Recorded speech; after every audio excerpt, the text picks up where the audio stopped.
With that, Madam Secretary, regardless of where he ranked in the order of advisors, it is undisputed that a significant number of your emails were to or from a Sidney Blumenthal. Now, he did not work for the State Department. He didn't work for the U.S. government at all. He wanted to work for the State Department, but the White House said no to him. Do you recall who specifically at the White House rejected Sidney Blumenthal? No, I do not. After he was turned down for a job at the State Department by the White House, he went to work where? I think he had a number of consulting contracts with different entities. Well, if he had a number of them, do you recall any of them? I know that he did some work for my husband. Well, he worked for the Clinton Foundation. That's correct. Okay. He worked for Media Matters. I'm sure he did. He worked for Correct the Record.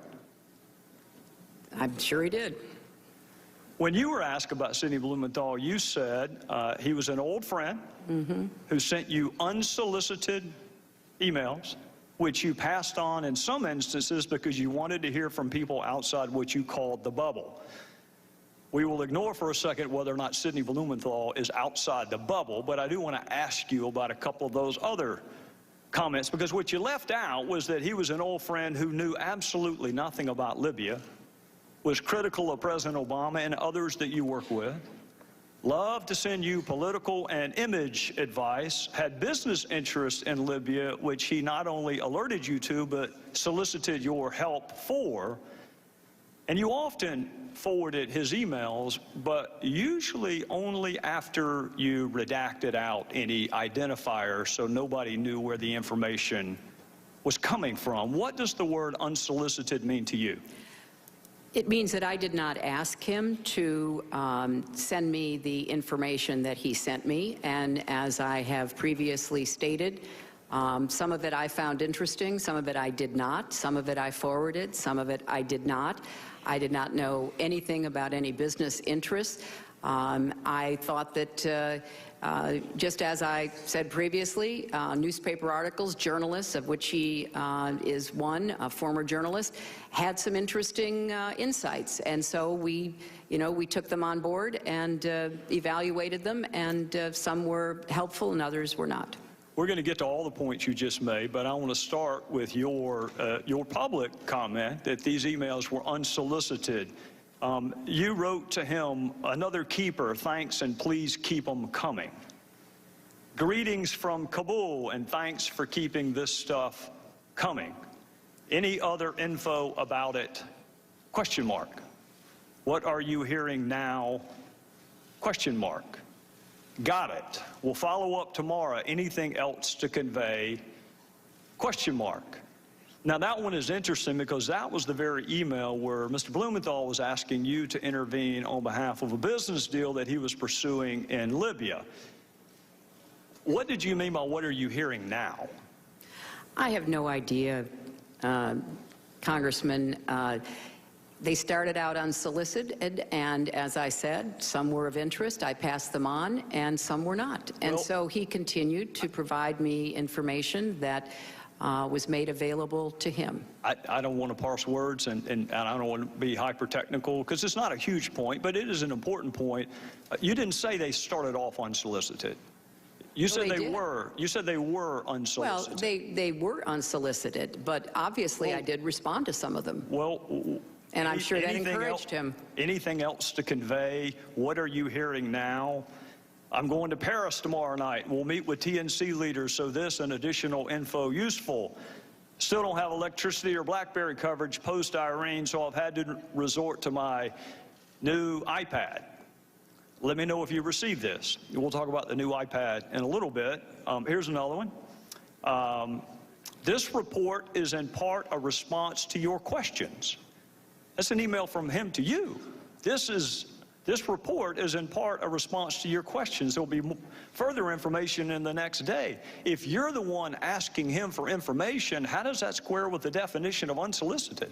I said it began that way, Mr. Chairman, and I will add that both Chris Stevens and Gene Kretz found some of the information interesting, far more than I could, because they knew some of the characters who were being mentioned, and they were the ones, the kind of persons with the expertise that I asked to evaluate to see whether there was any useful information. We're going to get to that in a second. Now, before you give Mr. Blumenthal too much credit, you agree he didn't write a single one of those cables or memos he sent you.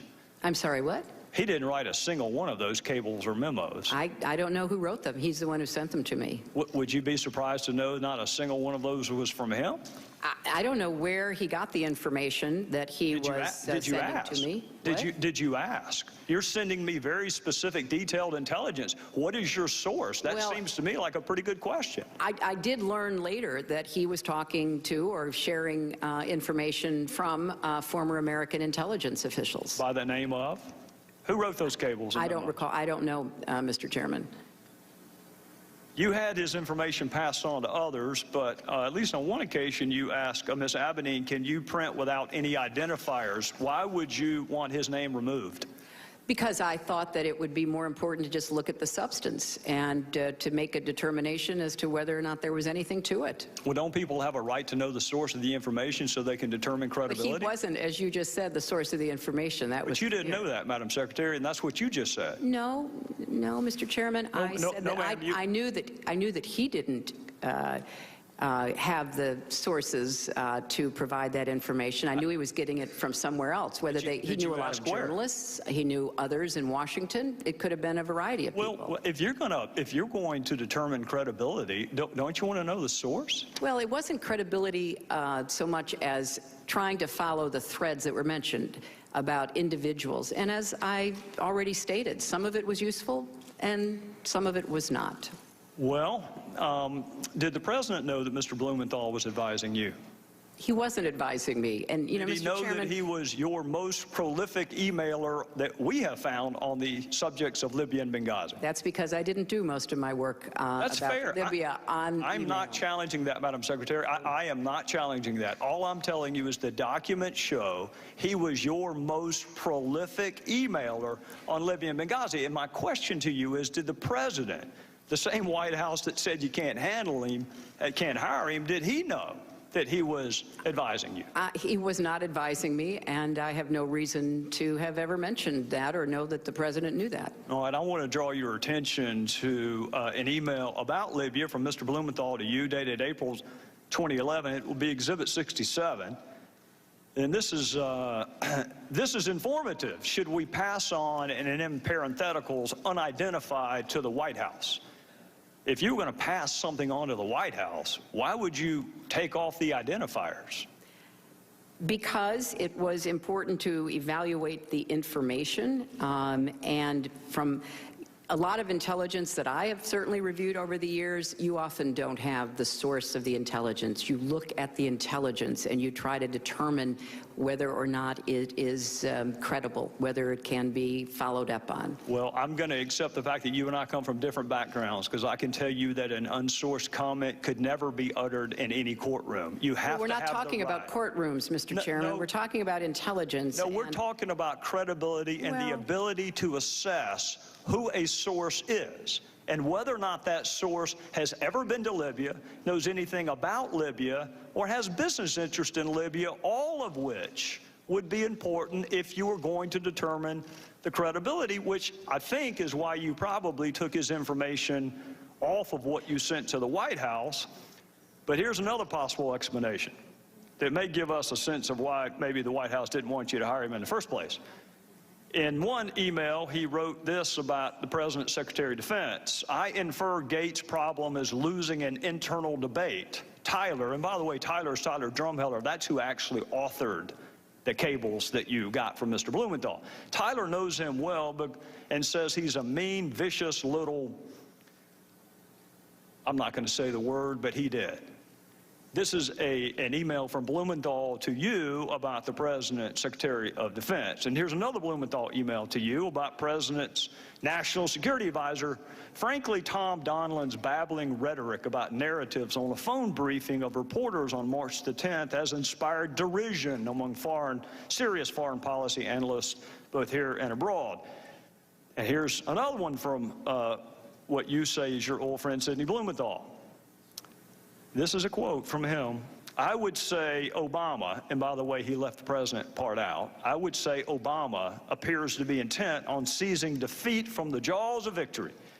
He and his political cronies in the White House in Chicago are, to say the least, unenthusiastic about regime change in Libya.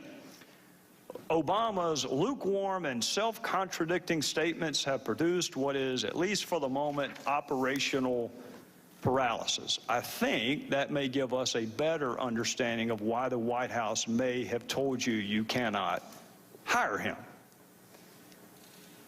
Blumenthal could not get hired by our government, didn't pass any background check at all, had no role with our government, had never been to Libya, had no expertise in Libya, was critical of the president and others that you worked with, shared polling data with you on the intervention in Libya, gave you political advice on how to take credit for Libya, all the while working for the Clinton Foundation and some pseudo-news entities. And Madam Secretary, he had unfettered access to you.